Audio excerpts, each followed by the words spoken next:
Hare Krishna. We are learning Gayatri Ramayanam. We have completed 22 verses. Today we will learn from 23 onwards. So all of you repeat after me. Daraha, Daraha, Putraha, Putraha, Puram, Puram, Rashtram, Rashtam, Bhoga, Bhoga, Achadana. Achadana, Here it is written Bhajanam, but actually in my book it is Bhojanam. Bhojanam Bhojanam, Sarvam Eva Sarvam Eva, Vibhaktam Vibhaktam, Now Now, Bhavishyati Bhavishyati, Harishvara. Harishvara. Translation.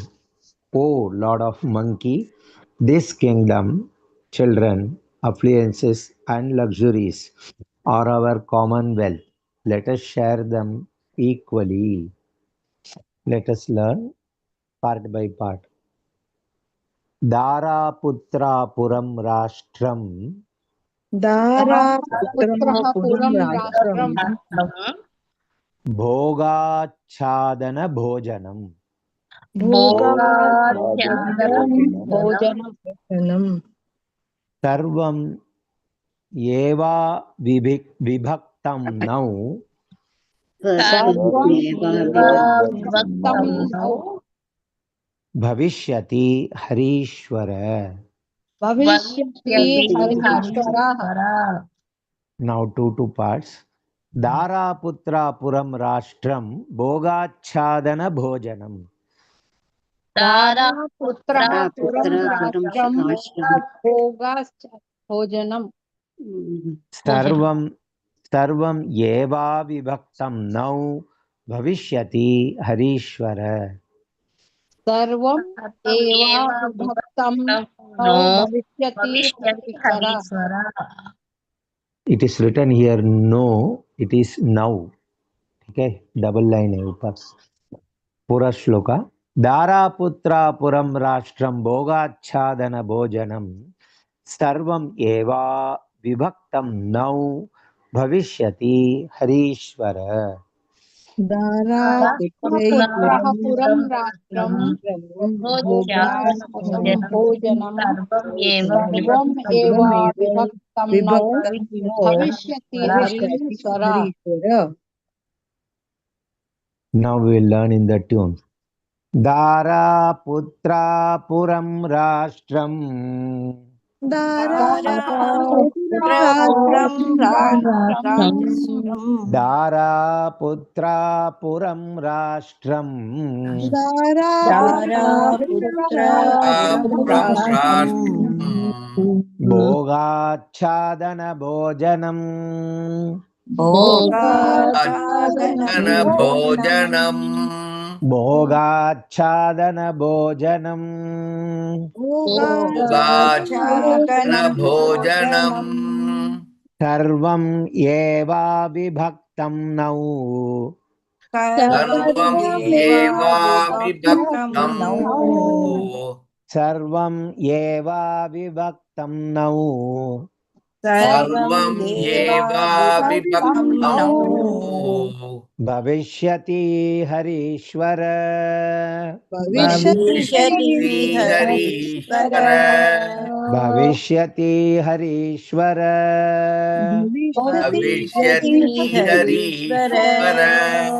Do part. Daraputra Puram Rashtram Bhogachadana Bhojanam. Daraputra Puram Rashtam Bhogachadana Bhojanam Daraputra Puram Rashtram Bhogachadana Bhojanam.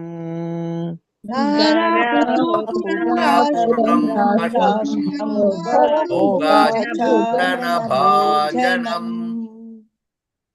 सर्वं एवाविभक्तं नौ भविष्यति हरीश्वर सर्वमेवाविभक्तं नौ भविष्यति हरीश्वर सर्वं एवाविभक्तं नौ भविष्यति हरीश्वर सर्वमेवाविभक्तं नौ भविष्यति हरीश्वर पुरश्लोक दारा पुत्रा पुरं राष्ट्रं भोगाच्छादन भोजनं सर्वं एवाविभक्तं नौ भविष्यति हरीश्वर तारापुत्रं राष्ट्रं भोगाच्छादन भोजनम् एव विभक्तं नौ भविष्यति हरीश्वर हरीश्वर दारा पुत्रा पुरं राष्ट्रं भोगाच्छादन भोजनं सर्वं एवाविभक्तं नौ भविष्यति हरीश्वर तारापुत्रं राष्ट्रं भोजनम् विभक्तं नौ भविष्यति Harishwar verse number 24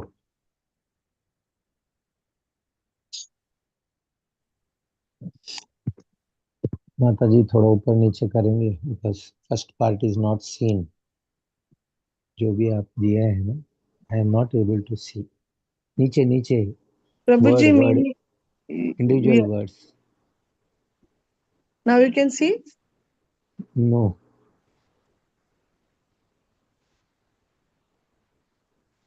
You can see there. हाँ अभी दिख रहा है You have to yam scroll. येव Yeah. रात्रिम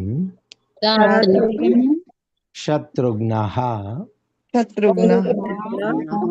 पर्णशालां पर्णशालां समाविशत् समाविशत् ताम एव तामेव रात्रिं रात्रिं सीता अपि सीता अपि प्रसूता प्रसूता दारकद्वयम् दारकद्वयम् Translation: Sita gave birth to two stunning boy children on that night while Shatrughna was in the hermitage.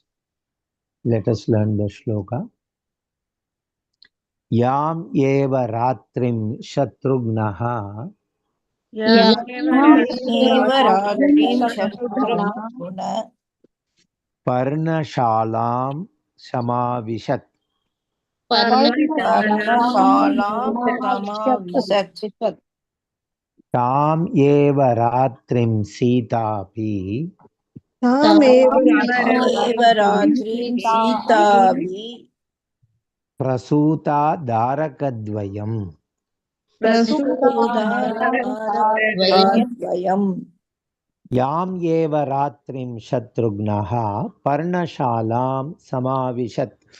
यामेव रात्रिं शत्रुघ्नाः पर्णशालां समाविशत् Tam eva ratrim Sitapi Prasuta Darakadvayam. तामेव रात्रिं सीतापि प्रसूताद्वयम् Purashlok. Yam eva ratrim Shatrughnaha Parnashalam Samavishat. Tam eva ratrim Sitapi Prasuta Darakadvayam. यामेव रात्रिं पर्णशालां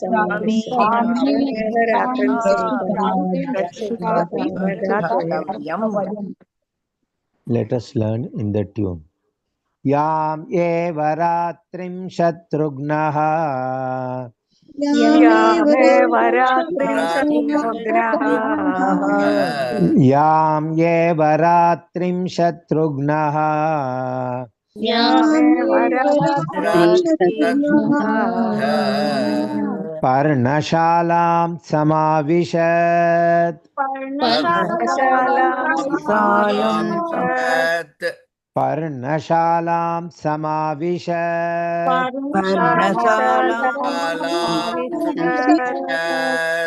तां एव रात्रिं सीतापि तामेव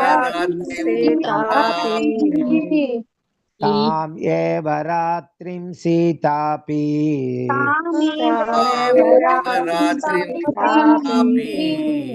प्रसूतादारकद्वयम्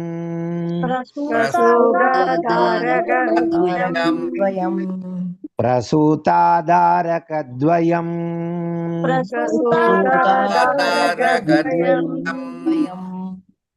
यां एव रात्रिं शत्रुघ्नः पर्णशालां समाविशत् यामेव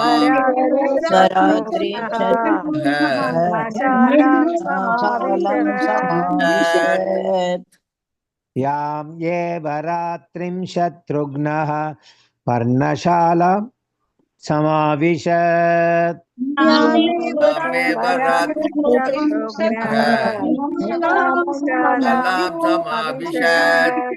तां एव रात्रिं सीतापि प्रसूतादारकद्वयम्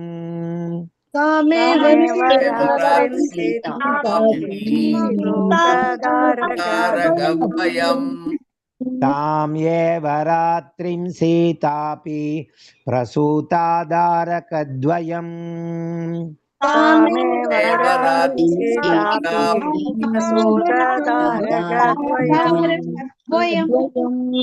पुरश्लोक यां एव रात्रिं शत्रुघ्नः पर्णशालां समाविशत् तां एव रात्रिं सीतापि प्रसूतादारकद्वयम् यामेव रात्रिं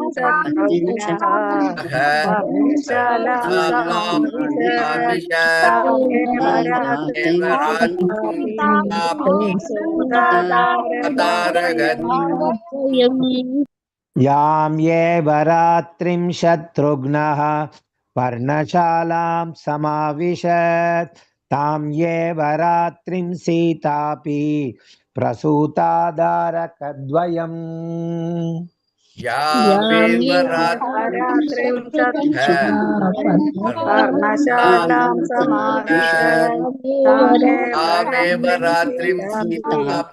प्रसूतादारकद्वयम्. Main shlokas are over. One more shloka in the form of Falashruti is there that we will learn. Idam Ramayanam Krishnam Gayatri Bija Samyutam Trisandhyam Yaha Paten Nityam Sarva Papaihi Pramuchyate. Let us see the translation. If this Gayatri Ramayana is recited along with the root chant of Gayatri at dawn, noon and dusk daily, one will get rid of all committed sins. Let us learn by dividing into 4 parts. Idam Ramayanam Krishnam Gayatri Bija Samyutam Trisandhyam Yappaten Nityam Sarva Papai Pramuchyate. इदं रामायणं कृष्णं गायत्री बीज संयुतम् Idam Idam रामायणं कृष्णं Gayatri Ramayana बीजसंयुतम् त्रिसन्ध्यं यः पठेन् नित्यं सर्वपापै प्रमुच्यते त्रिसन्ध्यं पठेन्नित्यं सर्वपापै प्रमुच्यते इदं रामायणं कृष्णं गायत्री बीज संयुतं त्रिसन्ध्यं यः पठेन् नित्यं सर्वपापै प्रमुच्यते इदं रामायणं कृष्णं गायत्री बीजसंयुतम् त्रिसन्ध्यं यः पठेन्नित्यं सर्वपापै प्रमुच्यते Let us learn in the tune. Idam Ramayanam Krishnam. Idam इदं Ramayana रामायणं Krishna. कृष्णम् Idam Ramayanam Krishnam. Idam रामायणं Ramayana कृष्णम् It is not Krishnam, it is Krishnam. Okay. Ga Gayatri Bija Samyutam. Gayatri बीजसंयुतम् Gayatri Bija Samyutam. Gayatri बीजसंयुतम् Trisandhyam Yapathen त्रिसन्ध्यं यः पठेन्नित्यम् त्रिसन्ध्यं यः पठेन्नित्यम् यं यः पठेन्नित्यम् सर्वपापै प्रमुच्यते सर्वपापै प्रमुच्यते सर्वपापै प्रमुच्यते सर्वपापै प्रमुच्यते दो पार्ट इदं रामायणं कृष्णं गायत्री बीज संयुतम् इदं रामायणं कृष्णं गायत्री बीजसंयुतम् इदं रामायणं कृष्णं गायत्री बीज संयुतम् इदं रामायणं कृष्णं गायत्री बीजसंयुतम् त्रिसन्ध्यं यः पठेन्नित्यं सर्वपापै प्रमुच्यते त्रिसन्ध्यं पठेन्नित्यं सर्वपापै प्रमुच्यते त्रिसन्ध्यं यः पठेन्नित्यं सर्वपापै प्रमुच्यते त्रिसन्ध्यं यः पठेन्नित्यं सर्वपापै प्रमुच्यते